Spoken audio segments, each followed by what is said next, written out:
నా ఆంధ్ర కుటుంబ సభ్యులందరికీ నమస్కారాలు.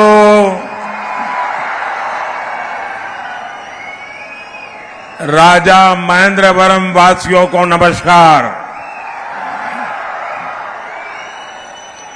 मैं गोदावरी मां को प्रणाम करता हूं. इस धरती पर आदि कवि नन्नय्या ने तेलुगु का सबसे पुराना साहित्य रचा था. मैं देख रहा हूं आज वो धरती एक नया इतिहास रचने जा रही है.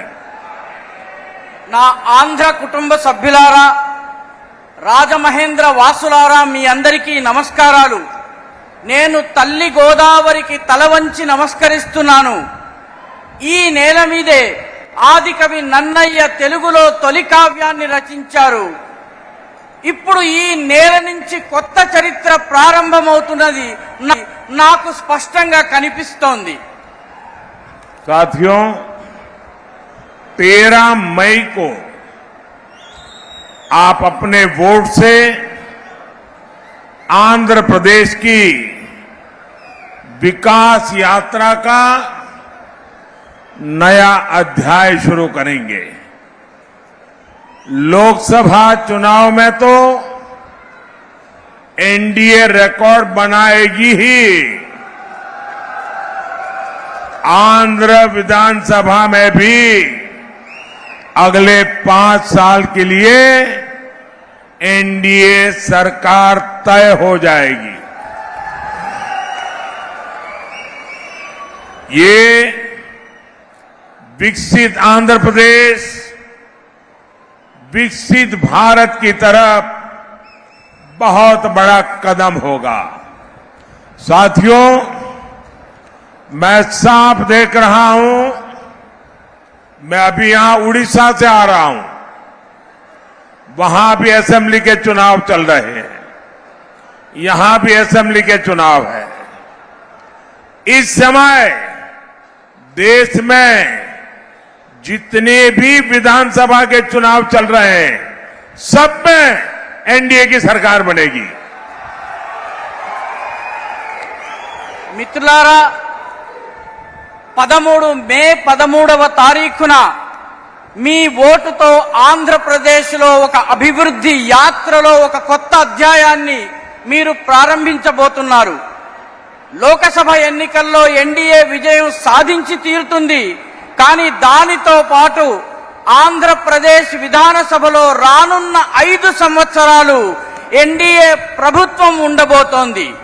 ఇది వికసిత ఆంధ్రప్రదేశ్, వికసిత భారతదేశంలో ఉన్నటువంటి ఒక పెద్ద అంతర్భాగంగా ఉండబోతోంది. మిత్రులారా, నాకు చాలా స్పష్టంగా కనిపిస్తోంది.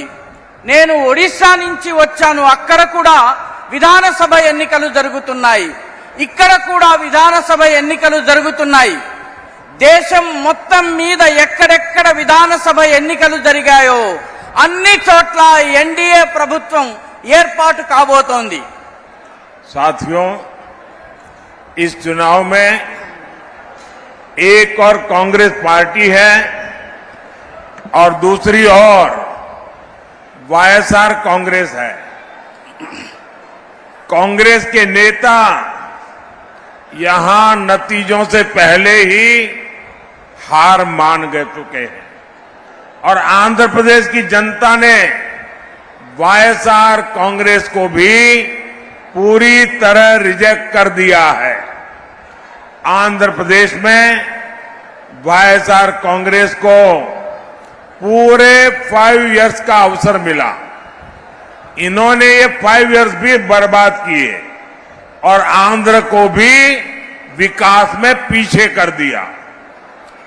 మిత్రులారా, ఈ ఎన్నికల్లో 2 ప్రమాదాలున్నాయి. ఒకటి కాంగ్రెస్ పార్టీ, రెండవది వైఎస్ఆర్ కాంగ్రెస్. కాంగ్రెస్ నాయకులు ఎన్నికల ఫలితాలు వెలువడడానికి ముందే పరాజయాన్ని అంగీకరించారు. ఆంధ్రప్రదేశ్లో ఉన్నటువంటి ప్రజానీకము వైఎస్ఆర్ కాంగ్రెస్ ని కూడా పూర్తిగా తిరస్కరించింది. ఆంధ్రప్రదేశ్లో వైఎస్ఆర్ కాంగ్రెస్ ప్రభుత్వానికి 5 సంవత్సరాలు అవకాశం లభించింది. కానీ ఈ 5 సంవత్సరాలని వాళ్ళు పూర్తిగా వృధా చేశారు. అంతేకాకుండా ఆంధ్రప్రదేశ్ అభివృద్ధిని కూడా వెనక్కి వెళ్లేలా చేశారు.